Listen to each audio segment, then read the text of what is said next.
Now, President Muhammad Buhari intervened at the 11th hour in his party's struggle to pick a presidential candidate for the 2023 elections, rightly or wrongly. At a meeting with the Progressive Governors Forum at the Aso Presidential Villa, Abuja, President Buhari told them that he is soliciting their reciprocity and support in picking his successor, who would fly the flag of the All Progressives Congress in the 2023 election. Quite interesting, BKO. Let me start with you. I remember soon after the APC convention that produced the incumbent chairman of the party, I remember asking you whether the president might want to toe the line of consensus candidate for the APC primary. But you said the president might not stoop that low to think in that regard. I can't even remember exactly what I said. All I've always said was that it does not make any sense at this stage to be thinking of consensus. I want to see the delegates choose the candidate of the party.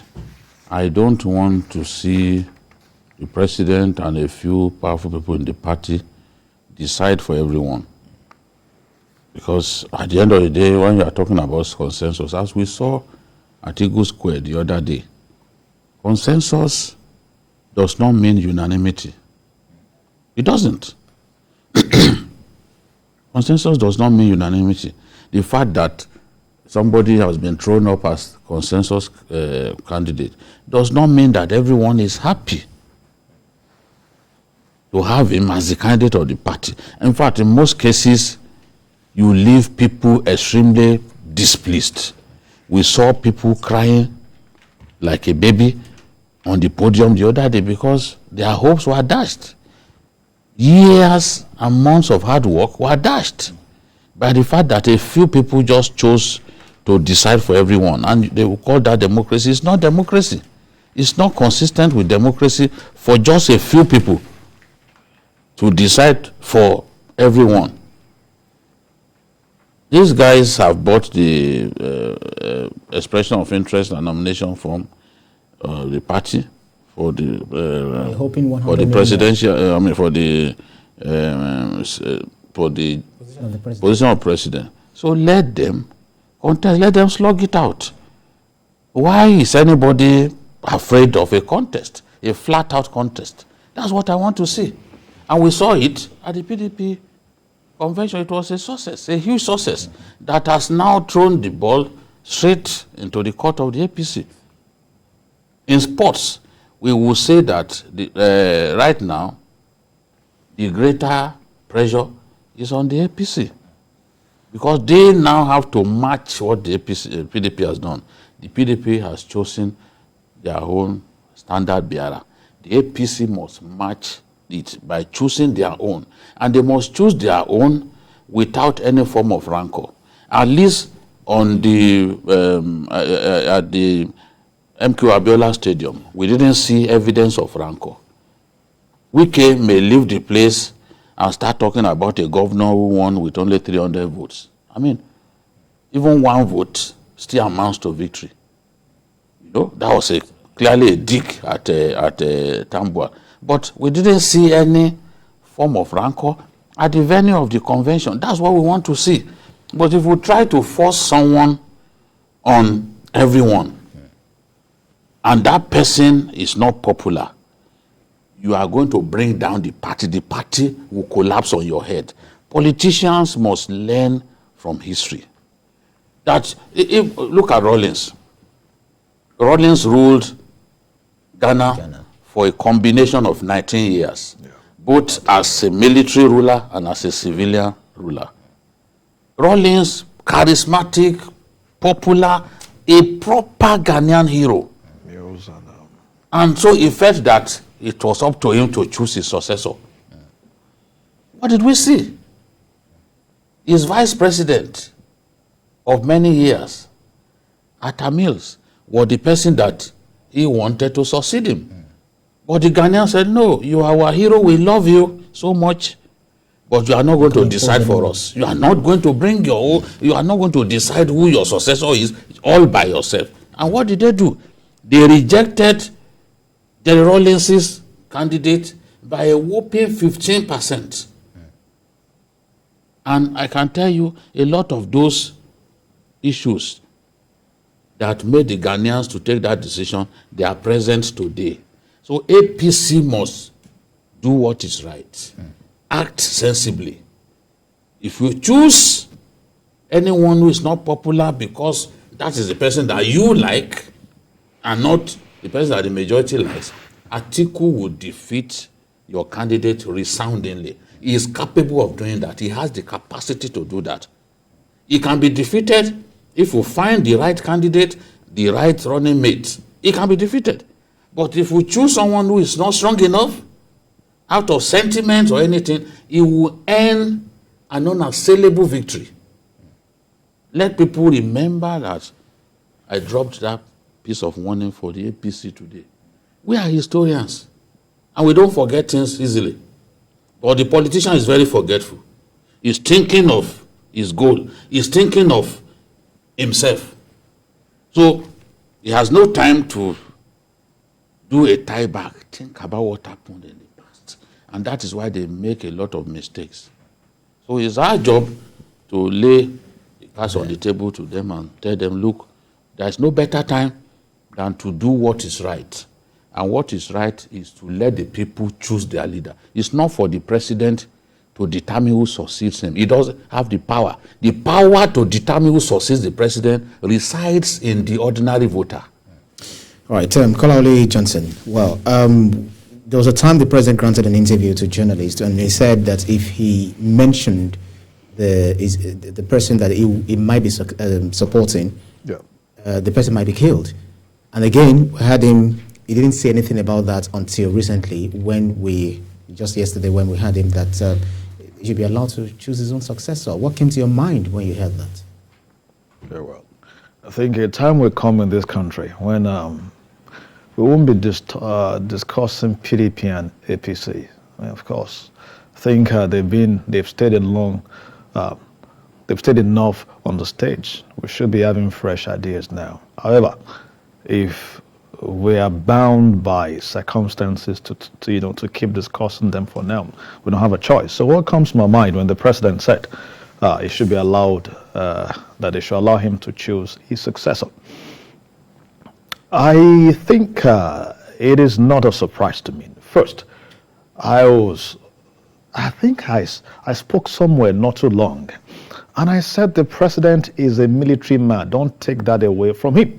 And they have a strategy of keeping their game close to their chest. And this is just one example of that. However, now if the president says, allow me to choose my successor, now, it is not absolutely all. If you look at the history of politics, of course, it is true that Abraham Lincoln defined politics as, defined democracy as government of the people, by the people and for the people. However, the elitist theory theorists told us that you always have a few people per time who decide for the larger majority, especially an organized minority. They have the power not just to decide, but to govern and continually rule over the larger majority. However, if this minority do that in the interest of the larger majority, there won't be a problem. But when the minority do this for selfish interest, it creates problem not just for the system, but also for the entire nation and for the polity. Now, if the president would choose a successor, now let's extrapolate and put and try to examine what he has done thus far, the decisions he has made in government thus far. If we are going to use his antecedent in terms of decision making to judge, then I think we may have reasons perhaps to start nursing some fears. And in whatever shape it takes, there would always be the final drama where whatever has been agreed upon, they will come open also to choose. So we are still going to have a semblance of a democratic system when we know that the action has been taken in. And do not forget that you had or you have a race that is populated by a lot of pretenders. So you now see some particular group of people championing consensus. Now, when you see those who are loud, those who are the loudest folks on consensus, then you ask, is it that you cannot face the election by yourself? And so, if actually you're popular, you're not going to be so happy about the option of the president and picking you. Now, if the president is going to look at one, stewardship, that is it trying to protect his legacy, then you ask, what exactly is the legacy that we should be protecting? The insecurity or the economy meltdown? I asked a question from some folks 2 days ago when we're talking about one of the aspirants, and my question is, even if this man is chosen, he will come to the public space, we will ask him question. I remember the VP 2019 when during the election debate, questions were being asked on the economy and the running of the government. The VP said that the president does not know, meaning he was the one that know.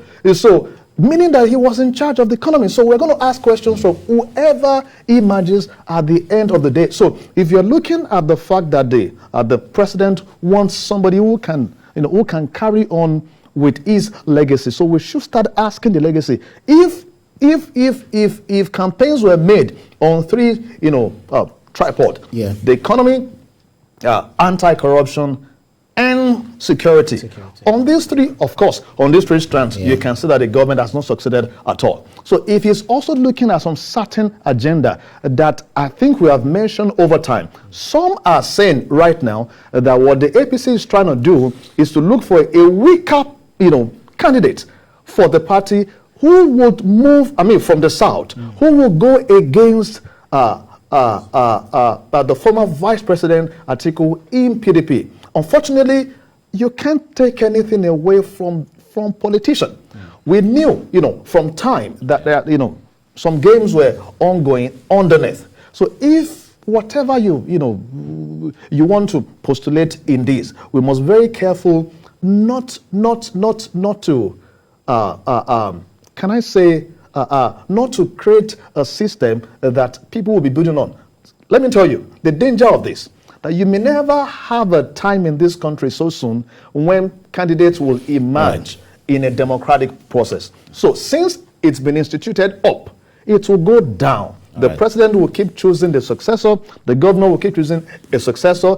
Of course, we wouldn't have a democratic system or a democratic space so soon again in the country. Well thought out. BKO, the chairman of the APC, the incumbent chairman of the APC, is being accused. He has been accused of taking unilateral decisions. One would not wonder why the president is saying this now after INEC has granted IPAC that extension of deadline for party primaries. Could this be the reason, one of the reasons why this was done? Because he never said anything, assuming the primaries or the primary was going to be held this past weekend. One thing is clear: the president knew that the primaries will be postponed. That's why he traveled. Of course, he would not want it to be held in his absence. That's why he traveled that weekend. There was no plan at the level of the secretariat to suggest that they were preparing for any form of convention. Just hang your thoughts. We'll definitely come back to you. We've got Mansour from Gusau who is joining us. Mansour, make your point. Good evening. Good evening. Good evening, Mansour. Yeah. Actually, this development is detrimental to our democratic process. And it is more disappointing if it is coming from somebody who once described himself as a converted Democrat. I can remember in 2019, aftermath of primaries in Zamfara State, I still have the video where President condemned what I can call installation of candidates. He was saying, as a president or as a governor, you can't sit in your office, say this one will be a governor, this one will be a deputy governor. So we are now in a situation where president is not practicing what he preached. And as far as I'm concerned, this is against the political ethics. This is against the political morality. And I believe if we are to continue in this line, we are not ready to practice this democracy. And for our democracy to thrive in Nigeria, the Nigerians must be the stakeholders in this process. All right, thank you, Monsieur. Your point is made. Thank you. BKO, pick it up from where you left it, talking about the president knowing that this was the primary was going to be postponed before he traveled. Yes, that's why he traveled.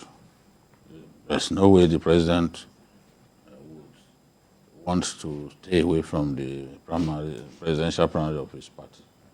No one does that now. So it's like he knew that it would not take place, and he traveled. No preparation was being made up until that postponement by the party to set up committee to even screen the candidates. So people already had a feeling that something was wrong. INEC had no reason in the world to postpone the APC primaries, especially when others had carried on, with theirs and fulfilled the stipulations. Look at the PDP. They were already in Abuja. They had done accreditation, So they saw no reason and they went ahead with their own. But it's the ruling party that is now waiting for opposition parties to set the agenda for it, to take their own giant leaps, while the ruling party takes its own giant steps. It should be the opposition party that should be rattled, that should be worried about how things pan out. But you are waiting for the opposition party to set the tone. You then will then go and copy them. It's wrong. But that is not even my own concern. We want democracy to take root in our country. I've given examples before of what happened in South Africa, where Nelson Mandela Bay, where some of the greatest heroes of the apartheid struggle were born and raised. Opposition defeated the ANC in Nelson Mandela Bay in the municipal elections. And nobody thought anything was wrong with that. The results stood. That's democracy. That's democracy. We see frontline countries in this continent that Nigeria helped bring up. When I say bring up, Nigeria financed some of those frontline states, financed them. Some of their students came to Nigeria to study on our bill. Today, those countries are doing better than us across all kinds of parameters. It's a matter of shame, including even democracy, including even war against AIDS. Name it. Look at Botswana. It's an African pride. People will say, oh, these are smaller countries. Look, it doesn't matter. When they are rating you, nobody will talk about the size of your country. They are talking about what you are able to do as a country. That sets example for other countries. Nobody will look at Singapore and say, oh, it's a city-state. No. They are talking about Singapore as a great nation. Nobody is talking about its size. Yeah. And I'm saying that my country should set the right examples. Leaders in my country should learn from history. It's such a massive shame that at a point it occurred to some people that history should even be taken out of the school curriculum. That is one reason our people don't learn. Because I've given the example of Rawlings now. Rawlings is one of the greatest leaders to come out of Africa. But his people rejected the person that he wanted as his successor. That's the beauty of democracy. That is to show you that power resides in the ordinary voter. And if power does not reside in the ordinary voter, then it's not democracy. And I'm saying again that it is not in the president's place to determine who succeeds him. What he can do is to say, okay, this is my own candidate, or this is the person that I support, campaign for him, move around. But not to use the word choosing my successor. Look, Bill Clinton promised 10 million jobs. He created 13 million. He's a great American president. But Al Gore, his deputy, could not succeed him. The people rejected him. Imagine rejecting the vice president of a highly successful government.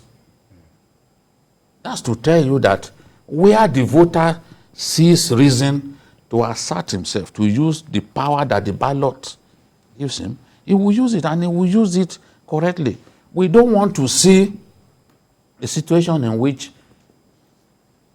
a particular individual at this APC convention is forced down the throat of other aspirants. Let the people mandated by law.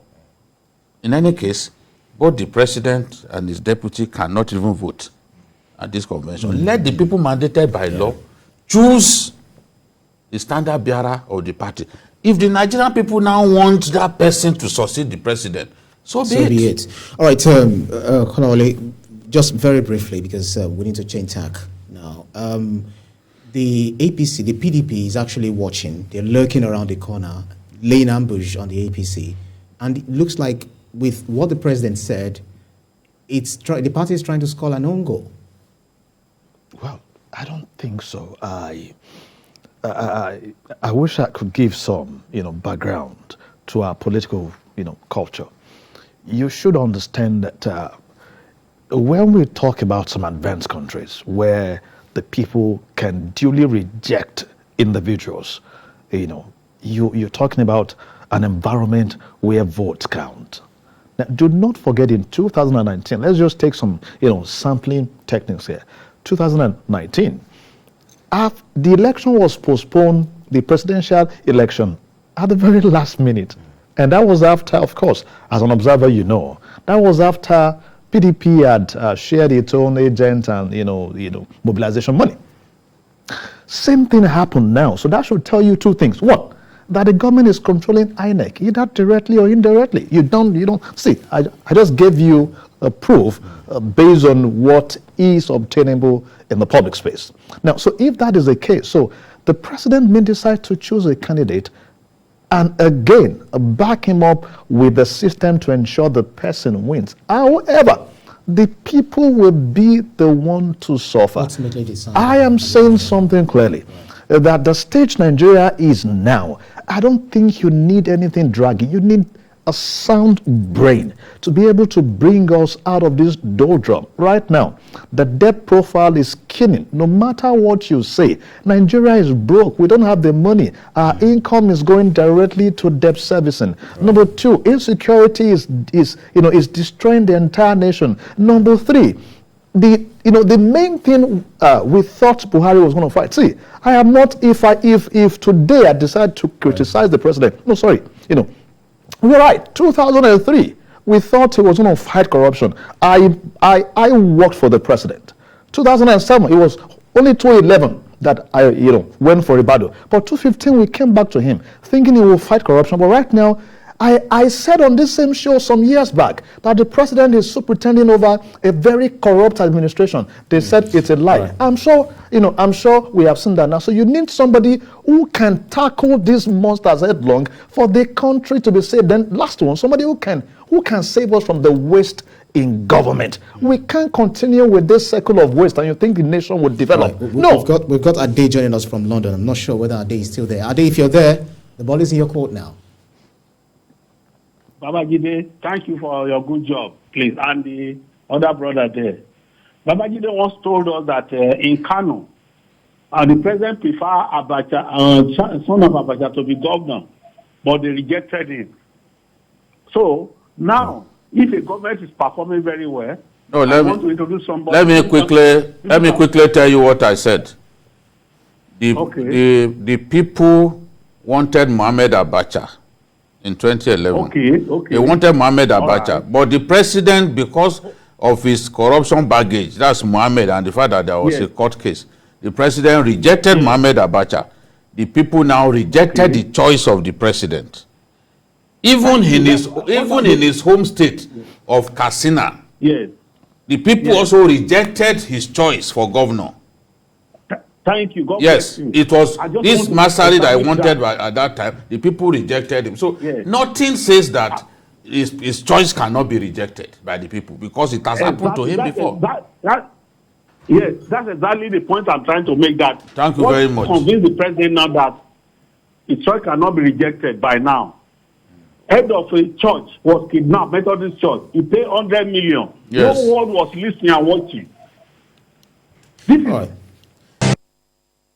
Thanks for staying with us here on Journalist Hangout. I've been speaking with Babajide Kolade and Kolawole Johnson. Thank you very much, gentlemen, for your time on the show. And we've been talking about the president soliciting the governor's reciprocity and support in picking a successor. Kolawole Johnson, well, just like some leaders of thought actually said, or thought leaders said, they said if a consensus candidate is imposed on the party, that might be a nail in the party's coffin. Do you agree? Well, I may not, have a definite position on that, and here's the reason. You don't have a system that is scientific.